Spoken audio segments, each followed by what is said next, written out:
Hello, Cancer, Sun, Moon, Rising, and Venus Signs. Kamusta kayo? Sana po'y nasa mabuti kayong kalagayan. Welcome back po sa Star Tarot.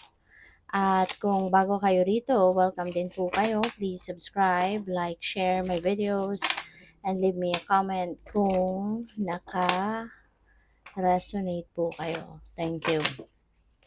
So, first card ninyo, living.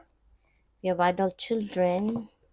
You have parental care. Wow. So, maaaring ang iba sa inyo sa ngayon, dealing with your adult children. Merong living.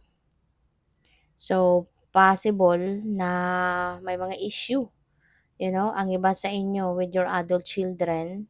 And po pwede na dahil sa issue na to, maaaring meron kayong hindi na pagkakasunduan ng mga adult children ninyo. Kaya po pwedeng yung parang para sa katahimikan ng lahat, 'di ba? Maaring someone is leaving, pwedeng ikaw yung aalis, 'di ba? Pwedeng magkakasama kayo sa isang bahay, ganyan. So, pwedeng ikaw yung aalis or sila or siya yung aalis. So, maaring may ganon. Baka dumating kayo sa point na parang hindi na ninyo matolerate, no, ang isa't isa. Kaya siguro meron ng aalis. Possible then, on a different note naman, baka yung adult children ninyo gusto nang maging independent. Kasi siguro naisip niya, adult na din naman ako, so might as well, 'di ba? Magsimula na ako mamuhay na mag-isa, maging independent na, 'di ba? Para mayroon na siguro siyang gustong patunayan sa sarili niya, sa inyo. Kaya pwedeng siya yung aalis. Baka gusto na niyang mag-solo, kumbaga, no? Maybe gusto na niyang subukan, no, na mamuhay on her own or on his own, 'di ba? Yung bang susubukan na niyang tumayo sa sarili niyang paa. Pwedeng gano'n ang ganap dito, no? Kaya maaring siya yung aalis. Baka magpapaalam na siya sa'yo na gusto ko ng kumuha ng sarili kong titirahan, 'di ba? I want to start living, 'di ba? Independently, on my own, ganyan, no? So, pwedeng related yan sa ganong sitwasyon. Or, pwede rin naman na aalis ka, no? O pwedeng bahay ang iiwanan mo dito, alis ka sa bahay nyo. Baka ang iba sa inyo trabaho yung iiwanan, 'di ba? Baka magre-resign kayo sa trabaho or magre-retire na, kaya kayo ay aalis na sa trabaho. Or this could be relationship, no? Pwedeng gusto mo na makipaghiwalay sa karelasyon mo. Pwedeng ganun din ang ganap dyan. So, depende yan sa inyong sitwasyon. Iba-iba tayo ng kalagayan sa buhay. With the parental care,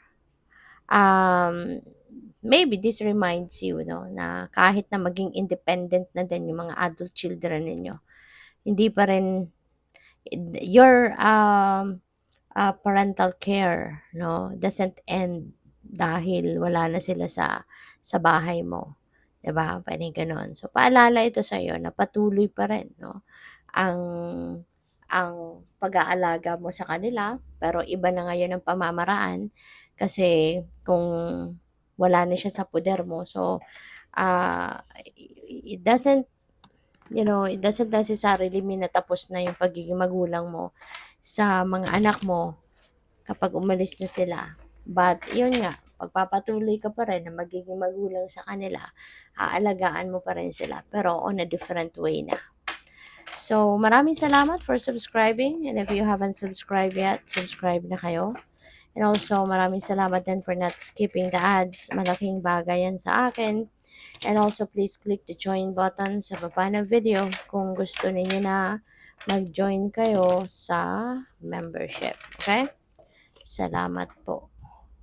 So, we have the Three of Cups. Ayan. So, si Three of Cups, this is um, celebration. Okay? This is celebration. And maaari no, na meron ditong reunion, may magkakapamilya, magkakaibigan, dati magkakaklase, ganon. Or pa pwedeng may celebrate ka because there is an achievement, accomplishment kayo, pwedeng ganon. Or baka, um, pupuwedeng meron ditong kasalan, anniversary, mga ganyan na ise-celebrate. Birthdays, monthsary, mga gano'n, 'no? So, we have the Hanged Man. Maaari ng iba sa inyo kailangang magmuni-muni muna, you know? This could be the time na kailangan mong umatras muna ng kahit saglit lang, 'no, sa inyong pinagkakaabalahan, sa inyong bisihan at ikaw ay magpahinga muna. Ikaw ay magpahinga, ikaw ay ikaw ay magpahinga, ikaw ay magnilay-nilay, magmuni-muni. Baka kasi may mga bagay, na kailangan mong pag-isipan. So, this could be the time for it. Okay? So, we have Ace of Cups. Ayan, ang ganda nito. So, parang nasabi ko kanina, pwedeng may kasalan, 'di ba? So, yun nga. With the Ace of Cups, pwedeng merong kasalang magaganap. Baka kung hindi man kayo ikakasal, baka anak ninyo, baka pamangkin ninyo, kaibigan, 'di ba? Pwedeng gano'n. Possible na maraming blessing ang dadating, no, with the Ace of Cups kasi nakikita niyo overflowing yung cup. Daming tubig na lumalabas, 'di ba? Kasi punong-puno na yung cup kaya wala na siyang mapaglagyan. Lumalabas na sa cup. So, yun. This could be multiple blessings, no? Or these are divine blessings na dadating sa inyo. At maraming iba-ibang klaseng biyaya ang pwedeng dadating sa'yo. Pwedeng pera, pwedeng love life, pwedeng oras, 'di ba? Pwede, no, na you will experience um, a lot of time dito, no, na pwede mong ituon sa iba't ibang klaseng bagay sa buhay niyo kasi meron tayong hanged man, eh. So, ibig sabihin magkakaroon kayo ng maraming oras ngayon para sa sarili ninyo, para sa pag-aalaga sa inyong sarili, ganyan, 'di ba? So, and this could be other things, 'no, depende yan sa inyong sitwasyon. Kung anong pangangailangan ninyo, yun ang pina-promise ng Ace of Cups na ibibigay sa'yo. So, we have Page of Cups at siguro talaga maraming okasyon dito, 'no, na pupuwedeng maiimbitahan kayo, pupuntahan kayo. Kasi si Page of Cups ano din ito, mga ah, balita, this could be also invitations, mga ganyan.